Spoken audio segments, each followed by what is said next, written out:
Break के बाद आपका स्वागत है। सबसे बड़ी कवरेज रिपब्लिक भारत पर लगातार जारी है। आपको बता दें, जो चुनाव आयोग के इलेक्शन कमीशन के जो रुझान आ रहे हैं वो आपकी टेलीविजन स्क्रीन पर है।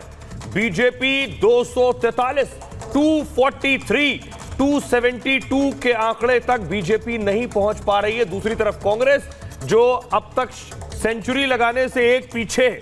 आपको बता दूं कि जो बीजेपी बता रहे हैं 243, 245, कांग्रेस पार्टी जो है वो लगभग 97, 99, जेडीएस 2, आम आदमी पार्टी 3, समाजवादी पार्टी 33 और तृणमूल कांग्रेस 29 सीट और डीएमके 21 सीट, टीडीपी 16 और जेडीयू 14 सीट। मृदुल, बिल्कुल। और बड़ी बात यह है कि उत्तर प्रदेश में जैसी उम्मीद थी भारतीय जनता पार्टी को वैसा नहीं हो रहा है। उत्तर प्रदेश में डेंट है, लेकिन केरल में एक उम्मीद थी, केरल में एक सीट जरूर मिली है। असम में बढ़ती हुई बढ़त दिखाई दे रही है। और सबसे बड़ी बात जो है सोहेल, उड़ीसा की हम कर रहे हैं, क्योंकि उड़ीसा में सरकार भी बन रही है और इधर आप देखेंगे नंबर जो लोकसभा में है वो भी बीजेपी के पक्ष में जाते हुए दिख रहे हैं। लेकिन उत्तर प्रदेश, पंजाब और बंगाल, ये तीन ऐसे बड़े राज्य हैं जहां पर श्वेता बीजेपी को जिस तरह की उम्मीद थी उस तरह का प्रदर्शन नहीं हो पाया अभी तक के जो रुझान है। देखिए मृदुल, सवाल ये उठता है कि अभी हम ये जो 243 का आंकड़ा दिखा रहे हैं, दरअसल एनडीए में बीजेपी को 243 मिल रही हैं।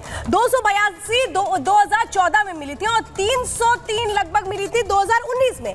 यानी इन 10 सालों में अगर देखें तो 2024 में सबसे कम सीटें इस वक्त बीजेपी को मिलती है। यहाँ पर नजर आ रही है उनके खाते में 243 सीटें। ओवरऑल अगर हम पिक्चर बता रहे हैं तो एनडीए के खाते में 297 सीटें आ रही है, तो वहीं इंडी के खाते में 232 है। क्योंकि उसमें अगर हम देखें तो सेंचुरी पार करती नजर आ रही है कांग्रेस, और कांग्रेस जिसने 44 सीटें जीती थी इसके पहले लोकसभा चुनावों में 2019 में, इस बार एक अच्छा प्रदर्शन करती नजर आ रही है। लेकिन फिलहाल इस वक्त आपको बता दें जो आंकड़े हैं वो सामने निकल कर आ रहे हैं धीरे धीरे, और यही नतीजों में तब्दील हो रहा है। उत्तर प्रदेश में जो प्रदर्शन है वो समाजवादी पार्टी और कांग्रेस ने साथ मिलकर के चुनाव लड़ा था। 63 सीटों पर समाजवादी पार्टी और 17 सीटों पर कांग्रेस ने चुनाव लड़ा था, और वहां पर समाजवादी पार्टी एक तरह से कहें कि एक अच्छे परफॉर्मेंस में नजर आ रही है। लेकिन ये कहें सोहेल कि वो फॉर्मूला पीडीए वाला जिसको आखिर तक भुनाती रही समाजवादी पार्टी, शायद उसने एक असर किया। देखिए श्वेता, अब क्या होगा जब कोई पार्टी जीतती है।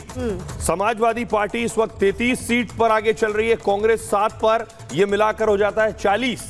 बीजेपी 36 पर आगे चल रही है, आरएलडी 2 पर, यह हो जाता है 38। यानी 40 और एक तरफ 38, अपना दल और जोड़ दीजिए तो 39 सीट बीजेपी के पास हो जाती है। यानी मान लीजिए 80 में 50-50 सीटों पर आगे चल रहा है, 40-40 पर।